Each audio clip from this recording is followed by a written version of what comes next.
Guillaume de Westerholt, première. Je suis metteur en scène et cofondateur de MeMovie.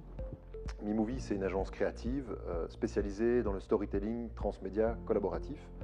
En d'autres mots et plus simplement, on raconte des histoires, les histoires d'hier, d'aujourd'hui et de demain. Et on le fait de manière collaborative, c'est-à-dire qu'on fait participer les personnes qui sont concernées par cette histoire. Si on a lancé cette start-up à l'époque, c'est parce que MeMovie nous permettait de gagner notre vie grâce aux aspects humains et aux aspects créatifs qui sont deux de mes passions. Alors aujourd'hui, je dirais qu'on n'est plus une start-up. On est une entreprise en croissance, on a 4 ans. Notre challenge aujourd'hui, c'est clairement, je dirais, d'augmenter en puissance, tant au niveau de la vente qu'au niveau de la production, pour préparer une augmentation de capital. Notre challenge principal, c'était de bien se faire accompagner. Ça a été de trouver là où les personnes pour nous aider à construire le business plan. Aujourd'hui, on est suivi par le CEI de Louvain-la-Neuve, pour tout ce qui est stratégie commerciale et opérationnelle.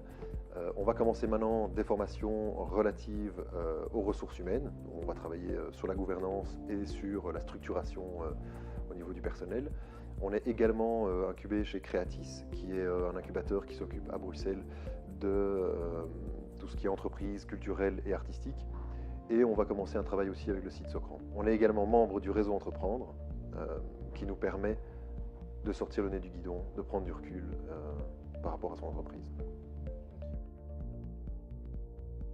Ce qui a vraiment profondément changé pour moi, c'est que, et je dirais que ça c'est mon challenge personnel, ça a été de devoir porter plusieurs casquettes.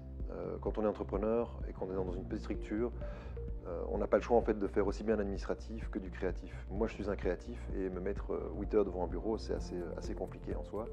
Donc ça j'ai dû l'accepter.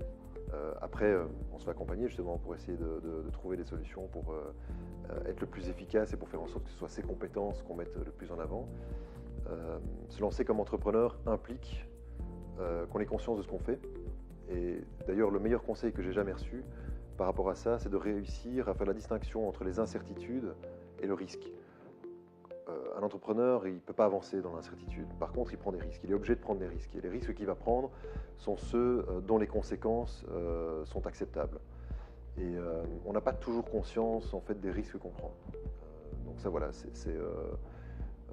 Donc oui, je conseillerais toute personne qui a envie de se lancer dans un projet, qui a envie de gagner sa vie grâce à son projet, pour autant qu'il aime ce qu'il fait, pour autant qu'il soit bien accompagné, pour autant qu'il ait conscience qu'une entreprise, qu'une start-up ne peut pas se lancer s'il est sous-capitalisé. C'est un danger à côté duquel nous on est passé. Et puis il faut aimer ce qu'on fait. Il faut clairement aimer ce qu'on fait. Le chemin de l'entrepreneuriat est parsemé d'embûches. Et le minimum, c'est d'aimer ce qu'on fait. Et puis avoir des conseils, c'est bien, mais c'est aussi très important de suivre son instinct.